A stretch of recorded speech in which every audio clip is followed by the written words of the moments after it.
Hello बच्चों, कैसे हो आप लोग। चलिए स्वागत करता हूं आपका स्टेनियोस के प्लेटफॉर्म पे, जहां हम पढ़ रहे थे बिहार बोर्ड की मैथमेटिक्स यानी कि 10वीं कक्षा का जो हम गणित पढ़ रहे थे, जिसमें हमने क्या स्टार्ट किया था, समानांतर श्रेणी। तो समानांतर श्रेणी में हम क्या पढ़ रहे थे, हमने ऑलरेडी दो भाग इसका कंप्लीट कर लिए।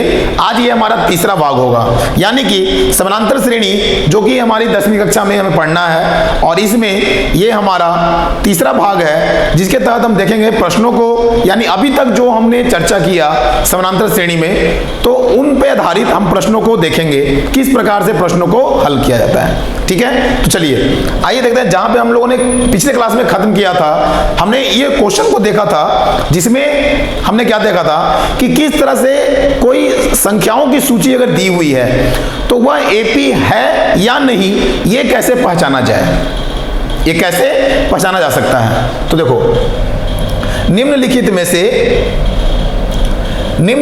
से कौन से जो है, कौन एपी है। यदि कोई एपी है तो इसका शार्प अंतर यानी कि कॉमन डिफरेंस ज्ञात कीजिए और इनके 3 और पद लिखिए। तो ये जो पहला प्रश्न था, इसके आधार पे हमने पिछली कक्षा में करके देखा था, है ना। तो उम्मीद करता हूं आपको समझ में आया था कि किस तरह से हमने किया था। अब देखो, दूसरा प्रश्न जो इसमें होगा वो क्या कह रहा है,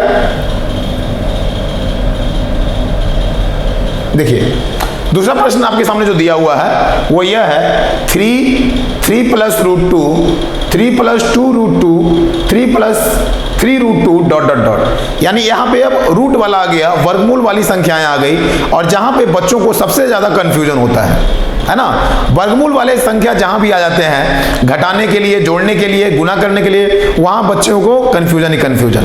तो देखो क्या करेंगे, यहाँ पे 3 plus root 2, 3 plus 2 root 2, 3 plus 3 root 2 में क्या करेंगे, सबसे पहले हम चेक करेंगे कि ए क्या है हमारा। देखो यहां ए क्या है 3, A2 क्या है 3 प्लस रूट 2, A3 क्या है हमारा 3 प्लस 2 रूट 2, और A4 क्या है 3 प्लस 3 रूट 2, 3 प्लस 3 रूट 2। यहां तक कोई दिक्कत आ रहा समझ में। अब देखो, हम देखेंगे यहां पे कि जो कॉमन डिफरेंस होगा, यानी कि A2 हम जानते हैं कि n बराबर क्या होता है, a plus n minus 1 into D, ये सूत्र होता है हमारा।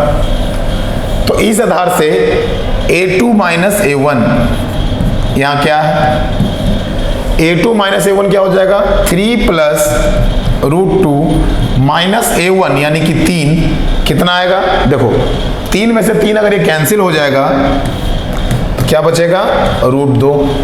यहां तक कोई दिक्कत, यानी कि दूसरे पद में से जब पहले पद को हम घटाएंगे तो क्या आएगा हमारा रूट 2, और ये क्या कहलाता है हमारा शार्प अंतर। क्या कहलाएगा, शार्प अंतर यानी कि स्मॉल डी। कोई दिक्कत आ रहा है समझ में। चलिए अब देखो, अगर हम यहां पे A3 माइनस A2 करेंगे, A3 माइनस A2 करेंगे तो क्या हो जाएगा, A3 क्या है हमारा 3 plus 2 root 2 minus 3 plus root 2। तो ये देखो माइनस, अब यहाँ क्या हो जाएगा, माइनस हो जाएगा ये भी रूट 2। तो देखो 3 में से 3 कैंसल, और 2 रूट 2 में से 1 रूट 2 जाएगा, कितना बचेगा, देखो 2 रूट 2 में से क्या है 1 रूट 2, तो 2 में से 1 गया तो 1, यानी कि रूट 2। ये क्या हो गया हमारा डी। अच्छा, तीसरा जो दिया हुआ हमारा A4 माइनस A3, A4 कितना दिया हुआ है 3 plus 3 root 2, 3 plus 3 root 2 minus A3 क्या है 3 माइनस 2 रूट 2, 3 में से 3 कैंसल, 3 में से 2 गया, 3 में से 2 जाएगा तो रूट 2, ये हो गया हमारा डी। यहां तक कोई दिक्कत आ रहा समझ में, क्लियर बच्चों। तो देखो ये क्या हो गया हमारा। अब यहां देख रहे हैं कि तीनों ही केस में, तीनों ही स्थिति में हमारा जो d है यानी कि सार्व अंतर जो है वह समान है, वो क्या है, इक्वल आ रहा है। और जब इक्वल आ रहा है तो इसका मतलब क्या हो जाएगा हमारा, यह AP में होगा, है ना। अब चूंकि यहाँ D दिया हुआ है, D दिया हुआ है मतलब D सभी का समान आ रहा है, इसका मतलब यह AP होगा। और अगर AP होगा तो हमें निकालना पड़ेगा, है ना। तो देखो किस तरह लिखेंगे इसे, देखिए तो ये जो हमारा यहाँ पे है हल दिया हुआ है कि दिया गया है AP क्या है हमारा 3 प्लस, देखो 3 प्लस √2, 3 प्लस 2 √2, 3 प्लस 3 √2, ये दिया हुआ है। ये क्या है हमारा समानांतर श्रेणी दी हुई है। यहाँ A2 माइनस A1 जब करेंगे तो 3 प्लस A2 क्या है हमारा, देखो तो 3 प्लस √2, यहाँ √2 होगा, 3 प्लस √2 माइनस 3 करेंगे तो √2 आया। फिर A3 माइनस A2 करेंगे तो 3 प्लस √2 माइनस 3 प्लस √2 कैंसिल करेंगे तो क्या आ जाएगा √2, तथा A4 माइनस A3 जब करेंगे तो यहाँ पे भी घटाने पे क्या आएगा √2, जैसा हमने देखा।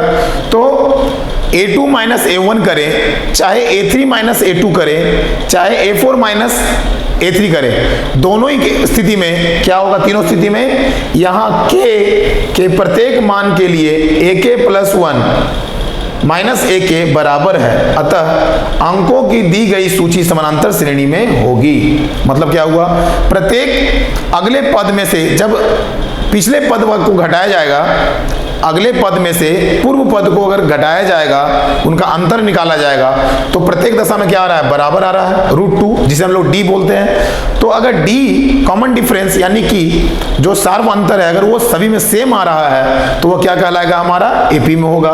अच्छा, तो यहाँ प्रथम पद हमें क्या निकालना था, अगले 3 पद निकालने थे ना, अगले 3 पद, तो 4 तक तो दिया हुआ है, तो अगले 3 यानी 5th 6th 7th, 5वां पद, 6ठा पद और 7वां पद निकालना होगा।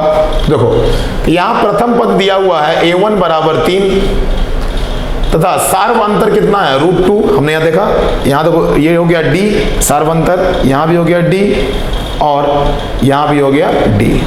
तो सार्व अंतर तीनों ही स्थिति में क्या आ गया √2, तो लिख देंगे सार्व अंतर यहाँ √2 है। हम जानते हैं कि an बराबर A plus n minus 1 into D है, जहां n पदों की संख्या है, जहां n क्या होगा, पदों की संख्या। कोई दिक्कत। अब देखो तो पंचम पद क्या होगा, क्योंकि पहले 4 पद तो दिए गए हमें, पहले 4 पद हमें ऑलरेडी प्रोवाइडेड हैं, तो 5वां पद निकालने के लिए क्या करेंगे, A फिफ्थ बराबर, देखो अब यहां फॉर्मूला लगाएंगे A plus n minus 1 into D, यानी n बराबर फॉर्मूला ये होता है सूत्र, तो इस सूत्र का यूज करेंगे A फिफ्थ निकालने के लिए, 5वां पद निकालने के लिए। A5 बराबर क्या होगा, A plus 5 minus 1 into D, that is A plus 4D। कोई दिक्कत आ रहा समझ में। तो देखो अब यहां पे लगाएंगे A प्लस 4D क्या है, A प्लस 4 इंटू D क्या है √2, और A क्या है हमारा 3, A क्या है बच्चों 3 है यहाँ, तो 3 प्लस 4 √2। देखो ये आ गया हमारा 5वां पद A प्लस 4D यानी 3 प्लस 4 √2। अब देखो अगर छठा पद पूछेगा तो छठा पद कैसे निकालेंगे, किसी फॉर्मूला से, A6 बराबर A प्लस 5D हो जाएगा। 5D कैसे किया मैंने, तो देखो 6 माइनस 1 करेंगे, 6 में से 1 गया 5D। अब A कितना है हमारा 3 प्लस 5D कितना है √2, तो 3 प्लस 5 √2। क्लियर है। अच्छा अगला पद 7वां पद पूछेगा, क्योंकि अगले 3 पद पूछ रहा था, है ना, प्रश्न में क्या पूछा जा रहा था कि अगले 3 पद के बारे में बताइए। तो 7वां पद क्या हो जाएगा A7, तो A7 क्या हो जाएगा इसी तरह से, A7 बराबर A प्लस 6D, तो A क्या है 3 प्लस 6 √2, तो क्या हो जाएगा 3 प्लस 6 √2 7वां पद। तो तो इस तरह से हमने क्या देखा, पांचवा, छठा और सातवां पद हमने निकाल लिया। तो सार्व अंतर कॉमन डिफरेंस डी बराबर √2 तथा 3 + 4 √2, 3 + 5 √2, 3 + 6 √2 दिए गए समानांतर श्रेणी एपी के 3 अन्य पद होंगे। यही क्या होगा, हमारा उत्तर होगा। आ रहा समझ में? प्रश्न में क्या कह रहा था कि पहले तो आप ये चेक करो कि क्या जो दी हुई संख्याओं की सूची है कि वह समानांतर श्रेणी में है या नहीं। तो हमने पहला क्वेश्चन जो बनाया था इसके पहले वाले क्लास में, उसमें हमने देखा था कि वो नहीं था। और ये जब रूट वाला संख्या दिया हुआ था, रूट वाले प्रश्न थे, तो इसमें जब घटा के देखा तो सब में डी सेम आ रहा था, सब में डी क्या आ रहा था, बराबर आ रहा था सार्वंतर। और अगर डी सार्वंतर बराबर आ रहा था तो इसका मतलब क्या होगा, ये एपी होगा। और अगर एपी होगा तो प्रश्न में दिया गया था अगर ये एपी है, अगर एपी है तो इसके अगले 3 पदों को आप निकालिए। तो अगले 3 पदों को हमने कैलकुलेट कर लिया। अगले 3 पद क्या हो गए, 3 + 4 √2, 3 + 5 √2 और 3 + 6 √2। कोई दिक्कत आ रहा है मुझे समझ में? चलिए आगे देखते हैं। अब देखो, अब प्रश्न क्या कह रहा है हमसे, प्रश्न कह रहा है कि एपी दिया हुआ है आपका, है ना, 10, 7, 4 ... का 30वां पद क्या होगा। अब 30वां पद क्या होगा बच्चों, तो 30वां पद के लिए हम निकालेंगे nवां पद का जो सूत्र होता है a + n - 1 × d।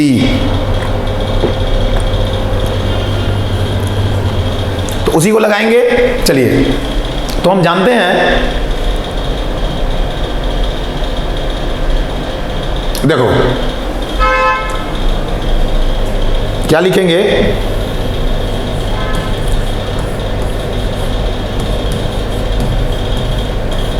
हम जानते हैं कि nवां पद बराबर a + n - 1 × d होता है। ये क्या होता है, nवां पद निकालने का तरीका, a + n - 1 × d होता है। अब देखो, यहां क्या दिया हुआ है, यहां a बराबर 10, अच्छा d बराबर क्या होगा, 7 - 10 यानी -3, या 4 - 7 बराबर -3। तो d दोनों ही केस में क्या आ गया, -3 आ रहा है। a आ गया 10, तो हमसे क्या पूछा गया है, 30वां पद। तो a 30वां पद क्या हो जाएगा हमारा, a + 30 - 1 × d क्या हो जाएगा बच्चों। देखो a क्या है हमारा, 10 है, प्लस 30 में से 1 गया 29, गुने d क्या है हमारा, -3,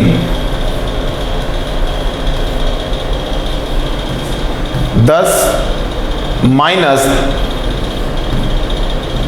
-87 -77, ये हो गया हमारा उत्तर। कोई दिक्कत, 10 में से 87 गया तो -77 हो गया, और यही क्या हो गया हमारा, इस प्रश्न का हल हो गया। यानी कि ये जो दिए हुए एपी है, जो दी हुई समानांतर श्रेणी है, इसका 30वां पद क्या हो जाएगा हमारा, -77। आ रहा समझ में? चलो नोट डाउन कर लो बच्चों जल्दी से, बढ़ते हैं अगले क्वेश्चन की तरफ।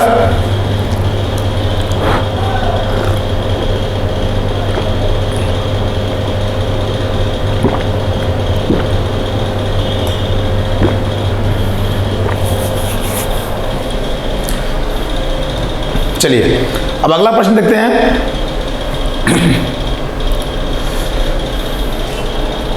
देखो फिर दूसरा एपी दिया हुआ है, इसमें हमें ऋणात्मक भी है और भिन्न भी दिए हुए हैं। तो इस समानांतर श्रेणी का 11वां पद निकालना है। तरीका वही है, सिर्फ क्या किया गया, कंफ्यूज करने के लिए आपको ऋणात्मक और भिन्न संख्याएं दे दी गई है, तो उसे हमें हड़बड़ाना नहीं है। तरीका तो वही है बनाने का। क्या करेंगे, देखो दिया गया एपी क्या है,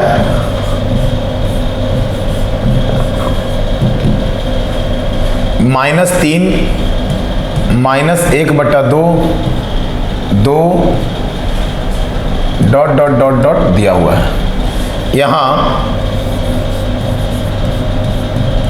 ए बराबर -3, डी बराबर -1/2 माइनस ऑफ -3, क्या हो जाएगा? देखो -1/2 माइनस इंटू माइनस +3, क्या हो जाएगा? 2 -1 +6, यानी 6 में से 1 गया 5/2, यानी डी क्या हो गया हमारा? 5/2। कोई दिक्कत आ रहा है समझ में? तो देखो ए अगर -3 है और डी क्या हो गया? 5/2, तो हम जानते हैं, हमें क्या जानते हैं हम लोग? हम जानते हैं कि ए एन बराबर a plus n-1 into D होता है, यानी कि किसी भी समानांतर श्रेणी का nवां पद निकालने के लिए सूत्र क्या होता है हमारे पास? a plus n-1 into D. तो अब इसी सूत्र का उपयोग करके हम क्या करेंगे? n बराबर a plus n-1 into D का प्रयोग करके क्या करेंगे यहाँ पे हम लोग? देखो a हो गया हमारा -3, तो क्या लिखेंगे? a 11वां निकालना है, तो a11 बराबर क्या हो जाएगा? a plus 11-1 into D. तो a कितना दिया हो बच्चों यहाँ पे? -3 प्लस 11 में से 1 गया 10 गुने डी कितना है? 5/2, 2 5 जा 10, तो क्या हो जाएगा? -3 प्लस 5 गुने 5 25। अब देखो 25 में से 3 गया, कितना बचेगा? 22। तो a 11वां क्या हो गया? 22। यानी कि दी हुई समानांतर श्रेणी का जो 11वां पद होगा वो क्या होगा? 22 होगा। कोई दिक्कत आ रहा है? तो क्या लिखेंगे? अतः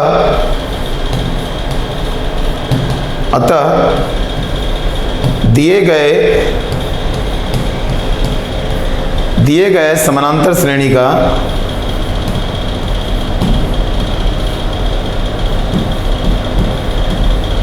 समानांतर श्रेणी का 11वां पद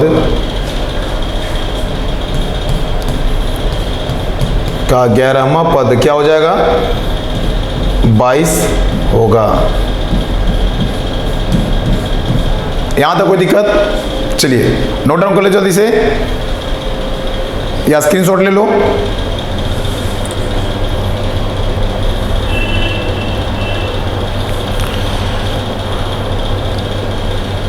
अब देखो अगला प्रश्न देखते हैं बच्चों हम लोग।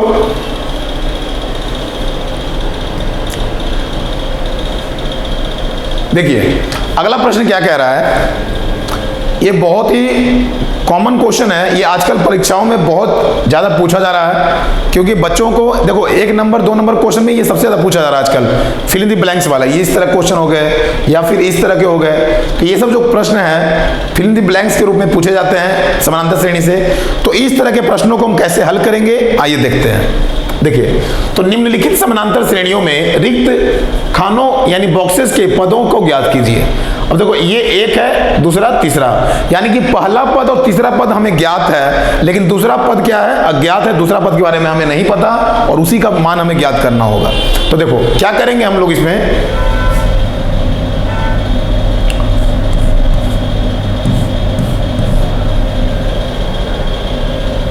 देखो इसको 2 तरीके से निकाला जा सकता है, मैं दोनों तरीका बताता हूं। पहला तरीका क्या होगा कि देखो हमें पता है a दिया हुआ है हमारा यहाँ पे 2, a2 हमें निकालना है और a3 दिया हुआ है हमें 26, है ना? अच्छा a3 बराबर हमें क्या पता है? a प्लस 2d होगा। a3 दिया हुआ है 26 बराबर a दिया हुआ है हमें कितना? 2 प्लस 2d। तो 26 में से 2 गया 24 बराबर 2d, तो d बराबर क्या हो जाएगा? 12। d बराबर 12 हो गया।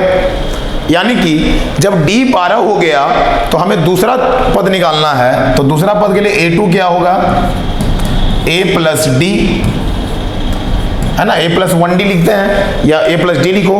तो a तो हमें पता है 2 प्लस d कितना आ गया 12, 12 2 14, ये हो गया हमारा a2, यही हमें ज्ञात करना था। ये तो हो गया एक तरीका, यानी कि सबसे पहले जो दिया हुआ है उसके फॉर्मूला से उसमें हम लोग व्यापक रूप का सूत्र लगा करके हम d का मान ज्ञात कर लेंगे, और जब d का मान ज्ञात हो जाएगा हमारा तो उसको प्रयोग करके हम क्या करेंगे, दूसरा पद या तीसरा पद जो भी हमें रिक्त स्थानों में दिया रहेगा उसका हम मान निकाल सकते हैं। ठीक है, अच्छा अब अगर मान लो एक नंबर का प्रश्न रहेगा तो क्या करेंगे। देखो एक नंबर का अगर रहेगा तो उसके लिए हम क्या इतना लंबा करने की जरूरत नहीं है। देखो इसको मान लेंगे दूसरे वाले को x, क्या मान लेंगे x मान लेंगे। अब हमें पता है कि a2, देखो ये a1 है, a1 ये a2 है, ये a3 है, तो हमें पता है कि a1 बराबर होता है a3 माइनस a2, कोई दिक्कत। और दोनों किसके बराबर होता है, d के बराबर होता है ना, कि कॉमन डिफरेंस जो होगा वह a2 माइनस a1 जितना आएगा उतना ही a3 माइनस a2 करने के बाद भी आएगा। तो देखो a2 माइनस a1 कितना हो जाएगा, यानी x माइनस 2 बराबर हो जाएगा 26 माइनस x, कोई दिक्कत। अब देखो जब माइनस x हो जाएगा तो x प्लस x 2x बराबर, ये माइनस 2 क्या हो जाएगा प्लस 26 2 28, तो x बराबर 28/2 यानी 14, यानी x का मान आ गया 14। देखो इधर भी दूसरा क्या था 14 आया था। तो अगर एक नंबर का प्रश्न आता है तो आप डायरेक्ट इस तरह से बना सकते हो, आपको इतना लंबा निकालने की जरूरत नहीं है। हम बिना d ज्ञात किए हुए हम डायरेक्ट दूसरा पद निकाल सकते हैं। आ रहा है मुझे समझ में। तो अगर एक नंबर का प्रश्न रहेगा तो आप डायरेक्ट इस तरह से बना लो, 2 नंबर का रहेगा तो इस तरह से बना लो, कोई दिक्कत। जो विधि आपको अच्छी लगती है आप उस तरह से बना सकते हो, तरीका एक ही है ना, तरीका अनेक है लेकिन बनाने का जो सूत्र आएगा, जो आंसर आएगा वो तो एक ही, कॉन्सेप्ट एक ही है। यहाँ पे मैंने क्या लगाया, डी का फॉर्मूला लगाया कि डी बराबर क्या, यहाँ पे भी डी निकाला और यहाँ डी निकालना नहीं पड़ा, डी का फॉर्मूला लगा दिया, क्या a2 माइनस a1 बराबर a3 माइनस a2 होगा। दोनों के लिए क्या होता है, बराबर ही होता है। आइए अब देखते हैं हम लोग, अब क्या करेंगे। देखो यहाँ पे तो अगला प्रश्न क्या कर रहा है, यहां दिया हुआ हमें डैश 13 डैश 3, क्या करेंगे यहां देखो,